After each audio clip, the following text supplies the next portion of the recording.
विवेकानंद रचित कर्मयोग हर मनुष्य को, खासकर युवाओं को, धैर्य पूर्वक जरूर पढ़ना चाहिए। इस पुस्तक में स्वामी जी ने संपूर्ण गीता का कर्मयोग बड़े ही सरल शब्दों में समझाया है। अतः पूरा सीरीज बिना स्किप किए खुद भी सुने और अपने बंधु बांधवों तथा परिजनों तक जरूर पहुंचाएं। कृपया वीडियो को लाइक, शेयर और सब्सक्राइब करें। अब आगे का प्रसंग। बाद में हम यह देखेंगे कि कर्तव्य की यह धारणा भी परिवर्तित हो जाती है और यह भी देखेंगे कि सबसे श्रेष्ठ कार्य तो तभी होता है जब उसके पीछे किसी प्रकार स्वार्थ की प्रेरणा न हो। फिर भी यह स्मरण रखना चाहिए कि कर्तव्य ज्ञान से किया हुआ कर्म ही हमें कर्तव्य ज्ञान से अतीत कर्म की ओर ले जाता है और तब कर्म उपासना में परिणत हो जाता है। इतना ही नहीं, वरन उस समय कर्म का अनुष्ठान केवल कर्म के लिए ही होता है। फिर हमें प्रतीत होगा कि कर्तव्य, चाहे वह नीति पर अधिष्ठित हो अथवा प्रेम पर, उसका उद्देश्य वही है जो अन्य किसी योग का, अर्थात कच्चे मैं को क्रमशः घटाते घटाते बिल्कुल नष्ट कर देना, जिससे अंत में पक्का मैं अपनी असली महिमा में प्रकाशित हो जाए तथा निम्न स्तर में अपनी शक्तियों का क्षय होने से रोकना, जिससे आत्मा अधिकाधिक उच्च भूमि में प्रकाशमान हो सके। नीच वासनाओं के उदय होने पर भी यदि हम उन्हें वश में ले आए तो उससे हमारी आत्मा की महिमा का विकास होता रहता है। कर्तव्य पालन में भी इस स्वार्थ त्याग की आवश्यकता अनिवार्य है। इसी प्रकार ज्ञान अथवा अज्ञानवश सारी समाज संस्था संगठित हुई है। वह मानो एक कार्य क्षेत्र है, सत असत की एक परीक्षा भूमि है। इस कार्य क्षेत्र में स्वार्थपूर्ण वासनाओं को धीरे धीरे कम करते हुए हम मनुष्य के प्रकृत स्वरूप के अनंत विकास का पथ खोल देते हैं। पर कर्तव्य का पालन शायद ही कभी मधुर होता हो। कर्तव्य चक्र तभी हल्का और आसानी से चलता है जब उसके पहियों में प्रेम रूपी चिकनाई लगी होती है, नहीं तो यह निरंतर एक घर्षण सा ही है।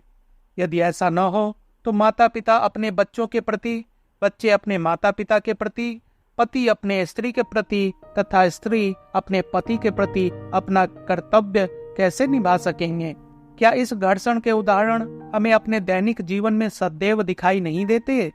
कर्तव्य पालन की मधुरता प्रेम में ही है और प्रेम का विकास केवल स्वतंत्रता में होता है। परंतु सोचो तो सही, इंद्रियों का, क्रोध का, ईर्ष्या का तथा मनुष्य के जीवन में प्रतिदिन होने वाली अन्य सैकड़ों छोटी छोटी बातों का गुलाम होकर रहना क्या स्वतंत्रता है? अपने जीवन के इन सब क्षुद्र संघर्षों में सहिष्णुता धारण करना ही स्वतंत्रता की सर्वोच्च अभिव्यक्ति है। स्त्रियां स्वयं अपने चिड़चिड़े एवं ईर्ष्यापूर्ण स्वभाव की गुलाम होकर अपने पतियों को दोष दिया करती हैं। वे दावा करती हैं हम स्वाधीन हैं, परंतु वे नहीं जानती कि ऐसा करने से वे स्वयं को नीरी गुलाम सिद्ध कर रही हैं। और यही हाल उन पतियों का भी है जो सदैव अपनी स्त्रियों में दोष देखा करते हैं। पवित्र ही स्त्री और पुरुष का सर्वप्रथम धर्म है। ऐसा उदाहरण शायद ही कहीं हो कि एक पुरुष, वह चाहे जितना भी पथभ्रष्ट क्यों न हो गया हो, अपनी नम्र, प्रेमपूर्ण तथा पतिव्रता स्त्री द्वारा ठीक रास्ते पर न लाया जा सके। संसार अभी भी उतना गिरा नहीं है। हम बहुधा संसार में बहुत से निर्दय पतियों तथा पुरुषों के भ्रष्टाचरण के बारे में सुनते रहते हैं, परंतु क्या यह बात सच नहीं कि संसार में उतनी ही निर्दय तथा भ्रष्ट स्त्रियां भी हैं? यदि अमेरिका की सभी स्त्रियां इतनी शुद्ध और पवित्र होती जितना कि वे दावा करती हैं, तो मुझे पूरा विश्वास है कि समस्त संसार में एक भी अपवित्र मनुष्य न रह जाता। ऐसा कौन सा पाशविक भाव है जिसे पवित्र और सतीत्व पराजित नहीं कर सकता? एक शुद्ध पतिव्रता स्त्री जो अपने पति को छोड़कर अन्य सब पुरुषों को पुत्रवत समझती है तथा उनके प्रति माता का भाव रखती है, धीरे धीरे अपनी पवित्रता की शक्ति में इतनी उन्नत हो जाएगी कि एक अत्यंत पाशविक प्रवृत्ति वाला मनुष्य भी उसके सानिध्य में पवित्र वातावरण का अनुभव करेगा। इसी प्रकार प्रत्येक पति को अपनी स्त्री को छोड़कर अन्य सब स्त्रियों को अपनी माता, बहन अथवा पुत्री के समान देखना चाहिए, विशेषकर उस मनुष्य को जो धर्म का प्रचारक होना चाहता है।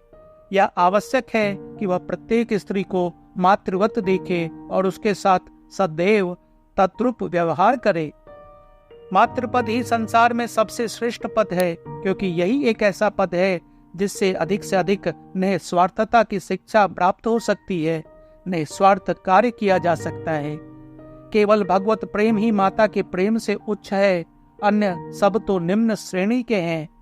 माता का कर्तव्य है कि पहले वह अपने बच्चों का सोचे और फिर अपना, परंतु उसके बजाय यदि माता पिता सर्वदा पहले अपने ही बारे में सोचे तो फल यह होगा कि उनमें तथा उनके बच्चों में वही संबंध स्थापित हो जाएगा जो चिड़ियों तथा उनके बच्चों में होता है। चिड़ियों के बच्चे जब उड़ने योग्य हो जाते हैं तो अपने माँ बाप को पहचानते तक नहीं। वास्तव में वह पुरुष धन्य है जो स्त्री को ईश्वर के मातृभाव की प्रतिमूर्ति समझता है, और वह स्त्री भी धन्य है जो पुरुष को ईश्वर के पितृभाव की प्रतिमूर्ति मानती है, तथा वे बच्चे भी धन्य हैं जो अपने माता पिता को भगवान का ही रूप मानते हैं। हमारी उन्नति का एकमात्र उपाय यह है कि हम पहले वह कर्तव्य करें जो हमारे हाथ में है, और इस प्रकार धीरे धीरे शक्ति संचय करते हुए क्रमशः हम सर्वोच्च अवस्था को प्राप्त कर सकते हैं। किसी भी कर्तव्य को घृणा की दृष्टि से नहीं देखना चाहिए। मैं पुनः कहता हूँ, जो व्यक्ति अपेक्षाकृत निम्न कार्य करता है वह किसी उच्चतर कार्य करने वाले की अपेक्षा निम्नतर श्रेणी का नहीं हो जाता।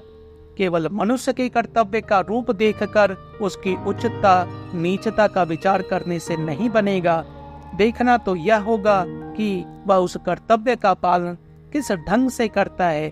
कार्य करने की उसकी शक्ति और ढंग से ही उसकी जांच की जानी चाहिए। एक तरुण सन्यासी किसी वन में गया।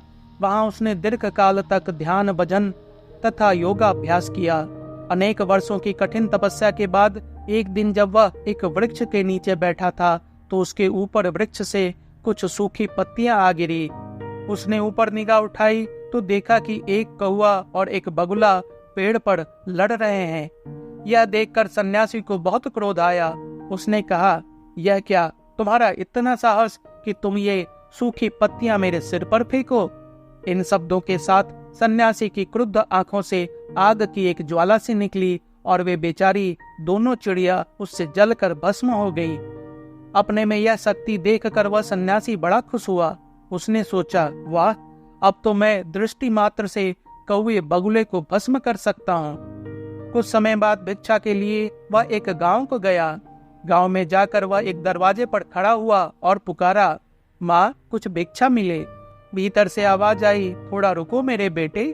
सन्यासी ने मन में सोचा, अरे दुष्टा, तेरा इतना साहस कि तू मुझसे प्रतीक्षा कराए।